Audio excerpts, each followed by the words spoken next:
Welcome to MB academy. आज के इस टॉपिक में हम रिएक्टिव फॉर्म्स को डिस्कस करेंगे। ये अप्रोच मोस्टली प्रोग्रामिंग प्रिंसिपल्स की बेस पर काम करती है। रिएक्टिव फॉर्म्स में फॉर्म्स का मोस्टली स्ट्रक्चर और इसकी वैलिडेशन को टाइप स्क्रिप्ट कोड में डिफाइन किया जाता है। आज इस पार्ट में हम रिएक्टिव फॉर्म्स को प्रैक्टिकली देखेंगे और टाइप स्क्रिप्ट कोड में इसको डिफाइन करेंगे। तो चलते हैं, इसको प्रैक्टिकली करके देखते हैं। तो यहाँ हमारे पास डेस्कटॉप में एक एंगुलर के नाम का फोल्डर है। इसको ओपन करने के बाद इसके अपर बार में हम CMD एंटर करेंगे, जिससे कमांड प्रॉम्प्ट ओपन होगी और इसमें हम कमांड देंगे CD वर्क। इससे जो हमारा प्रोजेक्ट का फोल्डर है वो ओपन होगा। और इसे कोड एडिटर में ओपन करना है तो उसके लिए कोड डॉट की कमांड है हमारे पास। तो ये कोड एडिटर हमारे पास ओपन हो चुका है। अब हम इसको एक्सप्लोर करेंगे, इसमें काम करेंगे। तो चलते हैं, अपने प्रोजेक्ट को रन कर लेते हैं। तो उसके लिए हम फिर वापस ओपन करते हैं अपने कमांड प्रॉम्प्ट को। इसमें हमारे पास ng सर्व की कमांड है, एंगुलर CLI की ये कमांड है जिससे हमारा प्रोजेक्ट रन करेगा। तो इसको मिनिमाइज़ कर लेते हैं। अब यहाँ पे src फोल्डर में हमारे पास कंपोनेंट है ऐप का। इसको ओपन करते हैं तो ऐप डॉट मॉड्यूल में हमने इसको इंपोर्ट करना होता है और इसके बाद इसको यहाँ पे डिक्लेयर भी करना होता है। तो इंपोर्ट इसमें, अब क्योंकि हमने रिएक्टिव फॉर्म्स पे काम करना है तो रिएक्टिव फॉर्म्स और मॉड्यूल, रिएक्टिव फॉर्म्स इससे साथ मॉड्यूल, तो इनके जो फर्स्ट वर्ड हैं उनको कैपिटल रखना है। तो ये करने के बाद आगे फ्रॉम और उसमें हम पाथ डिफाइन करेंगे, जो भी पाथ है हमारा। तो यहाँ हमारे पास एंगुलर स्लैश फॉर्म्स का पाथ है तो हम वो डिफाइन कर लेते हैं। इसके साथ @साइन ज़रूर यूज़ करना है। तो रिएक्टिव फॉर्म मॉड्यूल को यहाँ से कॉपी करते हैं और इंपोर्ट्स में इसको हम डिफ़ाइन करेंगे। तो यहाँ पे हमने पेस्ट कर दिया। तो ये अब हमारे पास रजिस्टर हो चुका है। तो अब हमारा यहाँ पे फर्दर कोई काम नहीं, तो इसको हम क्रॉस कर लेते हैं। तो इसको क्रॉस करने के बाद हम चलते हैं नेक्स्ट। अब हम कंपोनेंट डॉट HTML में जाके अपना एक फॉर्म क्रिएट करेंगे। तो उसके लिए हमारे पास फॉर्म का टैग है, तो वो यूज़ करेंगे फॉर्म, और इसको क्लोज भी करेंगे। क्लोज करने के बाद इसमें H1 का टैग डिफाइन करेंगे। यहाँ पे हम अपना कंटेंट दे देते हैं MB एकेडमी। यहाँ हम अपने चैनल का नाम डिफाइन करेंगे। तो ये कंटेंट देने के बाद आगे नेक्स्ट अब हमने दो इनपुट फील्ड्स बना लेते हैं। फर्स्ट हम टेक्स्ट के लिए यूज़ करेंगे। तो यहाँ पे हम इनपुट, ये सेल्फ क्लोज होती है, तो यहाँ पे हम टाइप इसकी डिफ़ाइन करेंगे जिसमें हम टेक्स्ट देंगे। यहाँ नेम, इसको इरेज कर लेते हैं, टेक्स्ट ही होना है, इसको बैर डिफाइन करना था नेम को। तो यहाँ पे हम नेम डिफाइन करेंगे और इसमें हम वैल्यू देंगे यूर नेम। इसके बाद प्लेस होल्डर यहाँ पे हम इंटर यूर नेम दे देंगे उसकी वैल्यू। तो इंटर यूर नेम यहाँ पे टाइप कर लेते हैं। ये करने के बाद इसको अब कॉपी करते हैं एक और इनपुट फील्ड बनाने के लिए, इसको नेक्स्ट पेस्ट कर देते हैं। तो यहाँ पे इसको कॉपी हमने कर लिया, नेक्स्ट पेस्ट छोड़ के इसको पेस्ट कर देंगे। तो अब यहाँ पे हमने एक बटन डिफ़ाइन करना है। तो हम सबमिट का बटन डिफ़ाइन करेंगे, उसके लिए हमारे पास टैग बटन का। तो इसमें हम देंगे वैल्यू सबमिट की। तो जो बटन होगा उस पर हमें ये सबमिट लिखा हुआ मिलेगा। तो यहाँ पे हम BR टैग डिफ़ाइन करते हैं लाइन ब्रेक करने के लिए। तो डबल यूज़ कर लेते हैं, स्पेस रहेगा इस तरह। तो यहाँ ऊपर भी हम BR टैग डिफ़ाइन कर लेते हैं, डबल BR। तो इससे नेक्स्ट भी हम BR टैग डिफ़ाइन कर लेते हैं। तो अब हमारा ये कोड कंप्लीट है। यहाँ पे एक फॉर्म बन चुका है। तो इसको कुछ डिज़ाइन दे लेते हैं कि हमें क्लियर नज़र आ जाए पेज पे कि हमारे पास एक फॉर्म की शक्ल है हमारे पास। तो चलते हैं, यहाँ पे हम फॉर्म को एज अ सिलेक्टर यूज़ करेंगे। यहाँ पे फॉर्म, इसके बाद सिंगल करली ब्रेसेस में हमारे पास बैकग्राउंड कलर की प्रॉपर्टी होती है। इसमें वैल्यू हम देंगे स्काई ब्लू, ये हमारा बैकग्राउंड कलर हो जाएगा। इसके अलावा हमारे पास हाइट की प्रॉपर्टी है, उसमें हम वैल्यू दे देते हैं 40% हम दे देते हैं।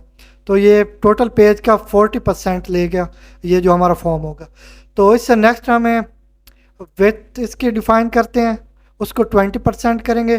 तो ये विड्थ में 20% स्पेस लेगा। तो इसकी पोजीशन हमारे पास बाय डिफ़ॉल्ट रिलेटिव होती है, तो इसको एब्सोल्यूट कर लेते हैं। इसके बाद अब इसको हम लेफ़्ट से मूव करवाएंगे, मार्जिन देंगे इसको। तो वो हम 20 px इससे नेक्स्ट अब टेक्स्ट अलाइनमेंट इसकी सेंटर कर लेते हैं। तो टेक्स्ट अलाइन इसको सेंटर वैल्यू देंगे। तो कंट्रोल+S के साथ सेव करते हैं। अब हमारे पास एक फॉर्म बन चुका है, उसको हम देखते हैं ब्राउज़र में। तो इससे पहले देखते हैं कि क्या हमारा प्रोजेक्ट रन हुआ है। तो हम अपना कमांड प्रॉम्प्ट ओपन करते हैं। तो हमारा प्रोजेक्ट रन हो चुका है और यहाँ पे हमारे पास लोकल होस्ट भी है। इसको कॉपी कर लेते हैं और ब्राउज़र के अपर बार में इसको पेस्ट कर देंगे। तो यहाँ हमारे पास आउटपुट आ गया है, यहाँ हमें फॉर्म नज़र आ रहा है, लेकिन इनके इनपुट फील्ड में सेम ही वैल्यूज़ हैं।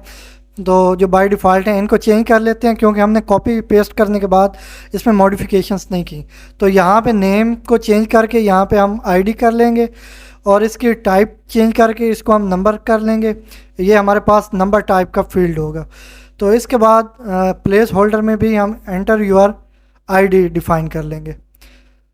दूसरे इनपुट फील्ड में एंटर यूर आईडी नज़र आएगा। तो इसको सेव करने के बाद हम चलते हैं वापस component.ts में चलते हैं। यहाँ पे अब हम टाइप स्क्रिप्ट कोड यहाँ पे डिफ़ाइन करेंगे।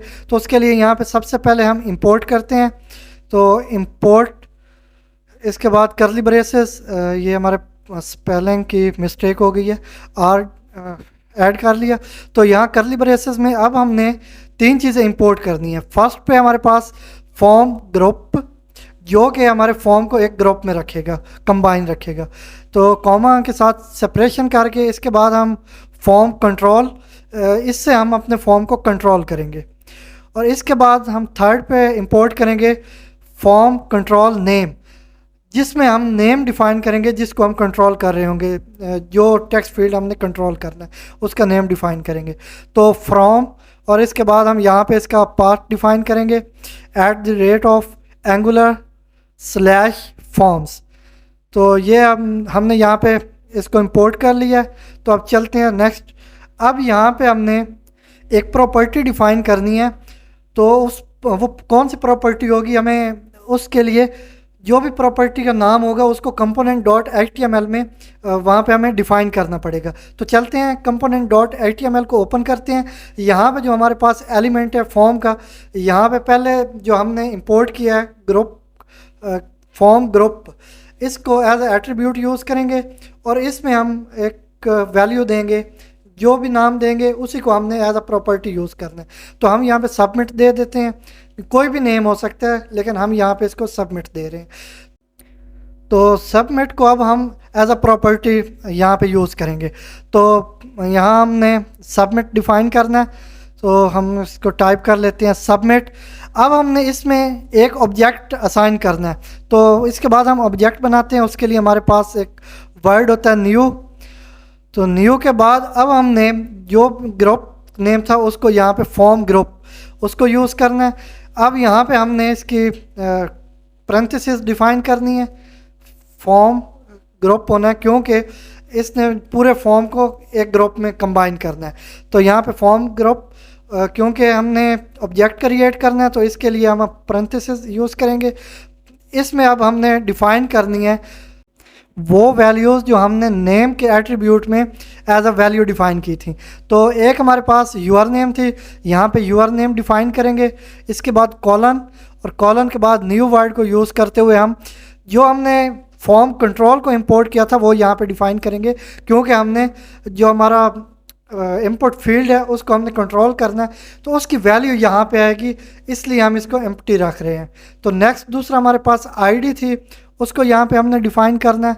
तो यहाँ पे आईडी कॉलन, इसके बाद सेम उसी तरह न्यू वर्ड को यूज़ करते हुए आगे फॉर्म कंट्रोल को डिफ़ाइन करना है।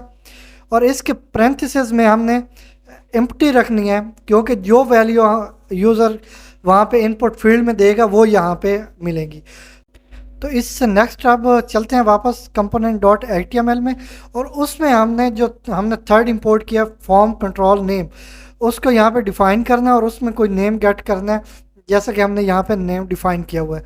तो उसके लिए हम फॉर्म कंट्रोल नेम को यहाँ पे हम डिफ़ाइन करेंगे और इसमें वैल्यू हमने वही देनी है जो यूआर नेम हमने वहाँ पे दूसरे component.ts में डिफ़ाइन की है। तो यहाँ पे हम यूआर नेम दे देंगे और नेक्स्ट जो हमारी इनपुट फील्ड है वहाँ पे भी हमने इसको सेम डिफ़ाइन करना है, फॉर्म कंट्रोल नेम, और उसमें हमने वैल्यू ले लेनी है आईडी की, क्योंकि ये आईडी के नाम का हमने बनाया हुआ है इनपुट फील्ड। तो यहाँ पे ले लिया। अब नेक्स्ट हमारा एक काम रह गया जो कि हमने सबमिट करवानी है उससे वैल्यू, जो भी यूज़र एंटर करेगा इनपुट फील्ड में उसको सबमिट करनी है। तो उसके लिए हमारे पास ng सबमिट होती है, ये एक डायरेक्टिव होती है हमारे पास, इसको यूज़ करेंगे। तो यहाँ पे हमने वैल का एक फंक्शन डिफ़ाइन कर लिया, अपनी मर्ज़ी से कोई भी नाम रख सकते हैं।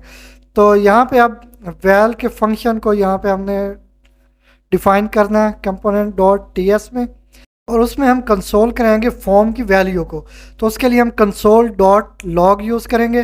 तो इसकी पैरेंथेसिस में हम सबमिट, बल्कि दिस डॉट सबमिट होना है, तो दिस डॉट सबमिट, और उसमें हम डॉट वैल्यू यूज़ करेंगे कि जो वैल्यू होगी फॉर्म में वो यहाँ पे डिफ़ाइन होगी, नहीं तो पूरे का पूरा फॉर्म यहाँ हमारे पास सबमिट हो जाएगा। तो यहाँ कंट्रोल+S के साथ इसको सेव कर लिया हमने। वापस ब्राउज़र में आकर अब हम यहाँ पे इंस्पेक्ट करेंगे पहले इसको। तो यहाँ हमारा कंसोल ओपन होगा। इसके बाद जो हम यहाँ पे वैल्यू देंगे इनपुट फील्ड में वो हमें वहाँ पे शो होंगी। तो हमारा कंसोल ओपन हो रहा है, ये ओपन हो चुका है। तो यहाँ पे अब हम इनपुट फील्ड में कोई वैल्यू देंगे। तो फर्स्ट पे हम MB Academy दे देते हैं, उसके अलावा नंबर में कोई आईडी में रैंडम नंबर दे देते हैं। अब इसको सबमिट करेंगे तो यहाँ पे हमारे पास इसका आउटपुट आ रहा है, जो हमने सबमिट किया है वो वैल्यू हमें कंसोल में नज़र आ रही है।